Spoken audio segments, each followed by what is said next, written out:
Of our honorable chief guest here. Also, I request Mr. Amit Kumar and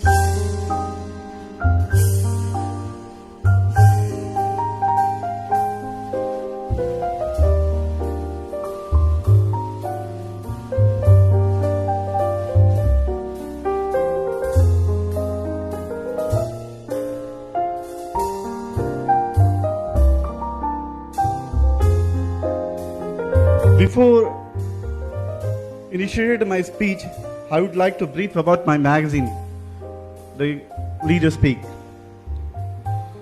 Our punchline is inspire for growth. और हमारी जो stories है वो growth related है। हमने पिछले साल इसको जुलाई में डिजिटल इंडिया वीक में लॉन्च किया और हमने कई ऐसे इश्यूज उठाए। एक कंसर्न था जो उस समय काफी उभर के आया, साइबर सिक्योरिटी का।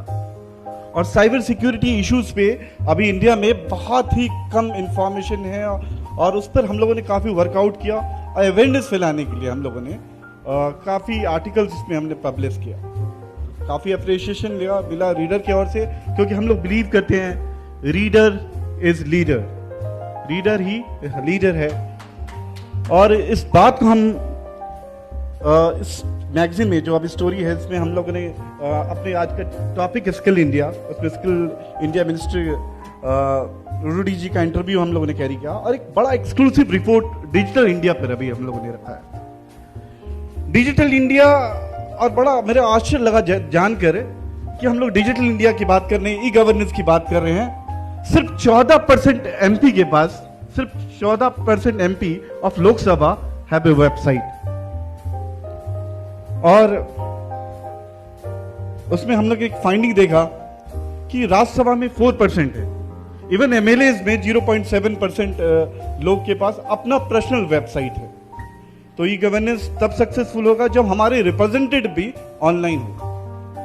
डिजिटल इंडिया में हम लोग 2.5 लाख गांवों को हम लोग जोड़ने के प्रयास करें 2019 तक, बहुत अच्छा है। और ये अच्छा प्रयास है। मेरा अपना मानना है कि खासकर गांव में क्या जरूरत है कि वहां एग्रीकल्चर, आज भी हम जान रहे हैं 57% पॉपुलेशन एग्रीकल्चर पे डिपेंडेंट है। तो एग्रीकल्चर पे, और मेरा अपना मानना है कि through online process agriculture product easily sell out हो सकता है और उनका सोशल इकोनॉमिक कंडीशन फार्मर्स का काफी इंप्रूव हो सकता है। अच्छा स्टेप है, पर इसमें और भी अभी कोशिश करने की जरूरत है। आज का टॉपिक है स्किल इंडिया। स्किल कितना इंपॉर्टेंट है ये आज हम लोग को समझने की जरूरत है। आज लगभग देश में 4% लोग स्किल्ड हैं। कंपेयर करें जापान और कोरिया से करें तो कोरिया में लगभग 96% लोग स्किल्ड है और जापान में 80%। तो काफी स्कोप है। और आज देश को स्कीम की जरूरत नहीं है, आज देश को स्किल की जरूरत है, क्योंकि एम्प्लॉयबिलिटी बिग क्वेश्चन रहा। एक पैराडॉक्स में अक्सर, क्योंकि मेरा बैकग्राउंड इकोनॉमिक्स का रहा है, तो एक पैराडॉक्स में हमेशा देखता रहा हूं कि एग्रीकल्चर पे डिपेंडेंसी जो है हमारे यहां वो 56% है और जीडीपी पे कंट्रीब्यूशन 14% है। अगर आधी पॉपुलेशन को हम हटा भी देते हैं, आधे पॉपुलेशन को हटा देते हैं तो प्रोडक्शन में कोई चेंजेस नहीं आने वाला। मतलब क्या है, डिस्गाइज अनएम्प्लॉयमेंट का जो प्रॉब्लम है it can be shot out through skill India. Government इस डायरेक्शन में काम भी कर रही है। लक्ष्य जो रखा है 2022 तक 40 करोड़ लोगों को स्किल करने का। इस साल में 24 लाख लोगों को स्किल किया जा रहा है।